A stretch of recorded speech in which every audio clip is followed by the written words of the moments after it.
सभी स्टूडेंट्स को नमस्कार। जैसा कि बहुत समय से 10th पास होने वाले बच्चे वेट कर रहे थे कि उनका 11th में एडमिशन कब होगा, उनके जो इंतज़ार की जो घड़ियां हैं वो करीब करीब ख़त्म हो चुकी है। दिल्ली सरकार द्वारा 10th के बच्चों के लिए सर्कुलर जारी कर दिया गया है कि जिन बच्चों ने 10th पास करी है उनको 11th में एडमिशन दिया जाए।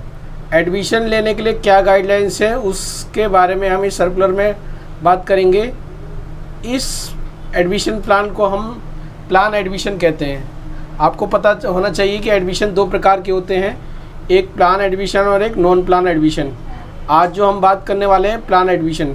प्लान एडमिशन का मतलब ये होता है कि अपने ही स्कूल में एडमिशन लेना या हमारे स्कूल से जो फीडर स्कूल है उसमें एडमिशन लेना।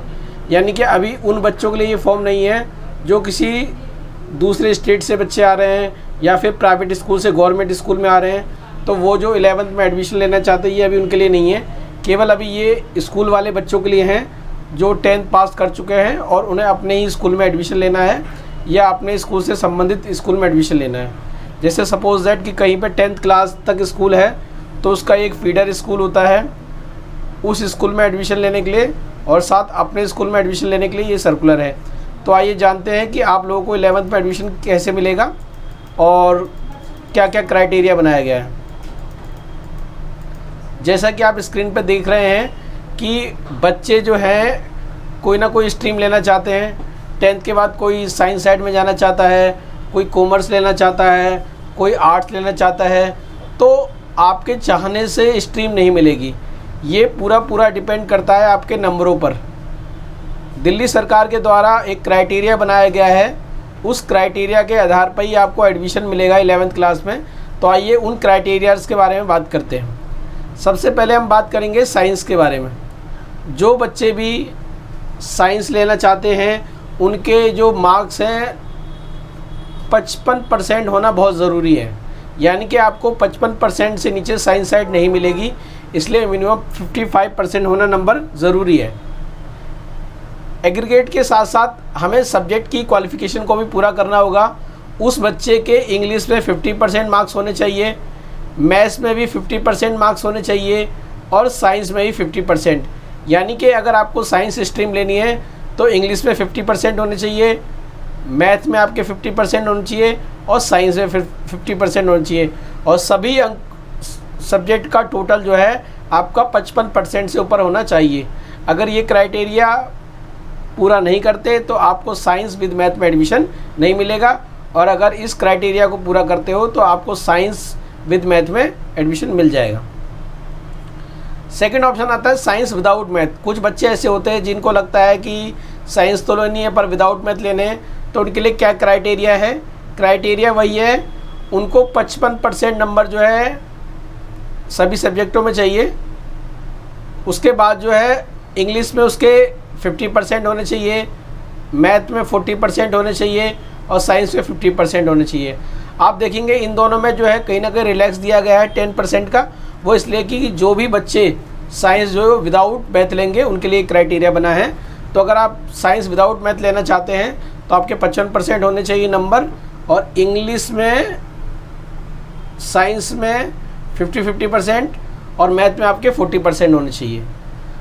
इसके बाद आता है कुछ बच्चों को लगता है कि हमें तो करियर सर कॉमर्स में बनाना है और आगे जाके कॉमर्स लेने, कॉमर्स की फील्ड में जाना है, तो वह कॉमर्स साइड ले सकते हैं।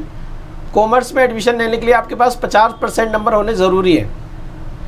उसके साथ साथ आपको सब्जेक्ट में अलग से नंबर लाने होंगे। इंग्लिश में आपके 45% नंबर होने चाहिए, मैथ आपका बेसिक या स्टैंडर्ड हो उसमें 50% होना चाहिए, और सोशल साइंस में 45% होना चाहिए। यानी कि कॉमर्स में एडमिशन लेने के लिए सोशल साइंस के नंबर भी बहुत महत्वपूर्ण भूमिका अदा करते हैं। तो आपको इस क्राइटेरिया को पूरा करना होगा। एग्रीगेट जो आपका 50% होना चाहिए, इंग्लिश में 45%, मैथ्स में 50% और एसएसटी में आपके 45%। कुछ बच्चे ऐसे होते हैं जिनका मैथ्स बहुत अच्छा नहीं होता, वो कॉमर्स तो लेना चाहते हैं, तो उनके लिए एक और स्ट्रीम बनी रहती है उसी में ही, कॉमर्स विदाउट मैथ। उसके लिए आपको 50% नंबर होने चाहिए एग्रीगेट में, और इंग्लिश या हिंदी में आपके 45% होने चाहिए, सोशल साइंस में 45% होने चाहिए। इसके आधार पे जो है आपको कॉमर्स विदाउट मैथ में जो है एडमिशन मिल जाएगा। बहुत सारे बच्चे आर्ट्स में अपना करियर बनाना चाहते हैं। आर्ट्स को यहाँ पे ह्यूमैनिटीज़ कहा जाता है। आर्ट्स के लिए कोई परसेंटेज का क्राइटेरिया नहीं रखा गया है, सीधा सीधा कहा गया है जो भी बच्चे 10th में पास होंगे उनको आर्ट्स साइड दी जाएगी, यानी कि इसमें परसेंटेज का कोई क्राइटेरिया नहीं है। कुछ बच्चे अगर आर्ट्स में इकोनॉमिक्स लेना चाहते हैं तो उनके कम से कम 45% नंबर होने बहुत ज़रूरी है, यानी कि अगर किसी बच्चे के 45% से नीचे हैं तो उसको इकोनॉमिक्स सब्जेक्ट नहीं दिया जाएगा। आपको इकोनॉमिक्स सब्जेक्ट लेने के लिए कम से कम 45% नंबर होने ज़रूरी है। एज ए मैथ आपको सब्जेक्ट लेने के लिए कम से कम 50% नंबर जो है मैथ बेसिक या स्टैंडर्ड में होने बहुत ज़रूरी है। कहने का तात्पर्य यह है कि आर्ट्स स्ट्रीम में अगर आप इकोनॉमिक्स लेना चाहते हैं तो 45%, और कुछ स्कूलों में मैथ्स भी दिया होता है तो वहाँ पे आपके 50% नंबर होने ज़रूरी हैं, तभी आपको मैथ्स मिलेगा।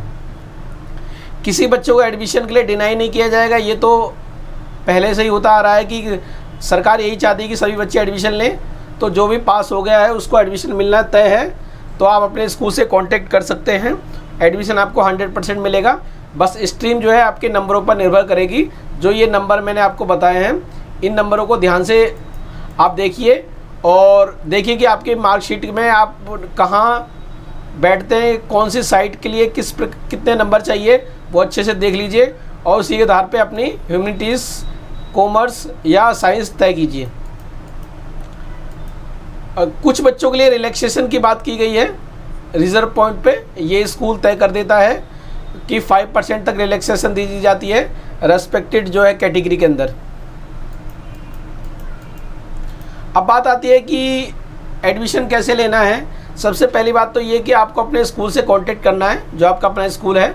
स्कूल में जो है बहुत जल्दी जो है एडमिशन प्रोसीजर शुरू हो जाएंगे। स्कूल में जाने के बाद आपको एक ऑप्शन फॉर्म दिया जाएगा। अभी हम दिखाएंगे कि वो ऑप्शन फॉर्म किस तरह का होता है। उस ऑप्शन फॉर्म को भर के जो है आप अपनी नंबरों को उससे भरेंगे और उसके आधार पे स्कूल वाले आपकी स्ट्रीम को तय करेंगे। तो ये सबको ऑप्शन फॉर्म भरना ज़रूरी है। बिना ऑप्शन फॉर्म के जो है एडमिशन नहीं होता और ये मैंडेटरी काम है। जब स्कूल में जाएंगे तो आपको ऑप्शन फॉर्म स्कूल वालों के द्वारा दिया जाएगा। काउंसलिंग भी की जा सकती है आपकी। वैसे तो हर स्कूल के टीचर अपने बच्चे की गाइडेंस करते रहते हैं कि बेटा कौन सी स्ट्रीम लेना है। देखिए, स्ट्रीम के बारे में हमेशा इस बात को ध्यान रखना है, स्ट्रीम किसी के प्रेशर में नहीं ली जाती, स्ट्रीम किसी के कहने से नहीं ली जाती। स्ट्रीम अपनी क्षमता के अनुसार और अपने इंटरेस्ट के हिसाब से ली जाती है। तो स्ट्रीम लेते वक्त आप इस बात को ध्यान रखें कि आपका इंटरेस्ट क्या है।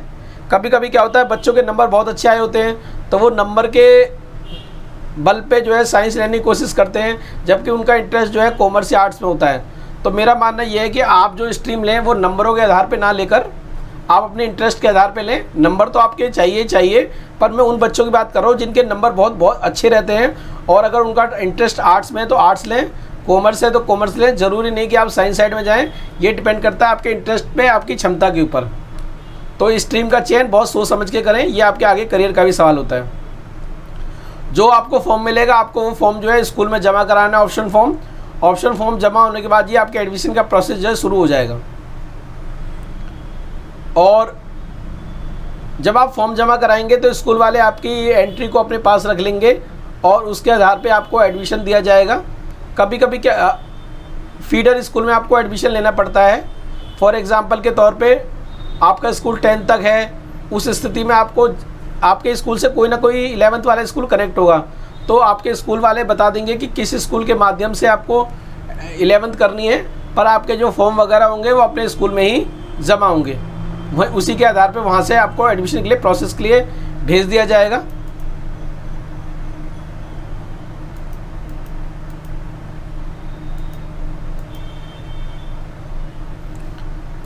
अब हम बात करते हैं वो ऑप्शन फॉर्म किस प्रकार का होगा। आप देख रहे हैं यहाँ पे आपको एक ऑप्शन फॉर्म दिखाई देगा, ऑप्शन फॉर्म सेशन 2023-24।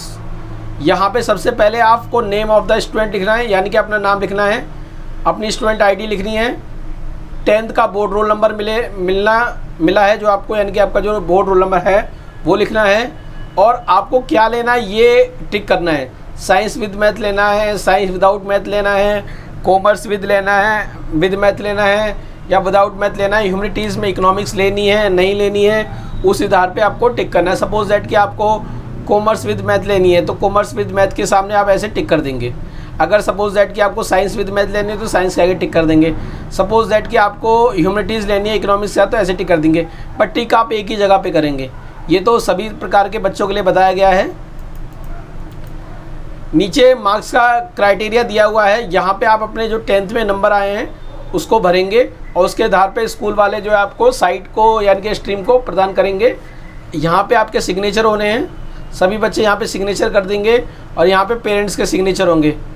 ये नीचे आपको एक एक्नॉलेजमेंट दिया हुआ है, ये जो भी कंसर्न स्कूल के एडमिशन इंचार्ज होंगे वो आपको जो है ये फॉर्म जमा होने के बाद ये पर्ची दे देंगे और हो सकता है उस पर आपको आपका स्ट्रीम और सेक्शन भी बता दें, नहीं तो वो अब जैसे भी सूचना होती है उसके हिसाब से वो उसको बता देते हैं। अब बच्चों के सामने प्रश्न ये भी आता है कि सर जब हम एडमिशन लेने जाएंगे तो क्या क्या हमारे पास होना बहुत ज़रूरी है।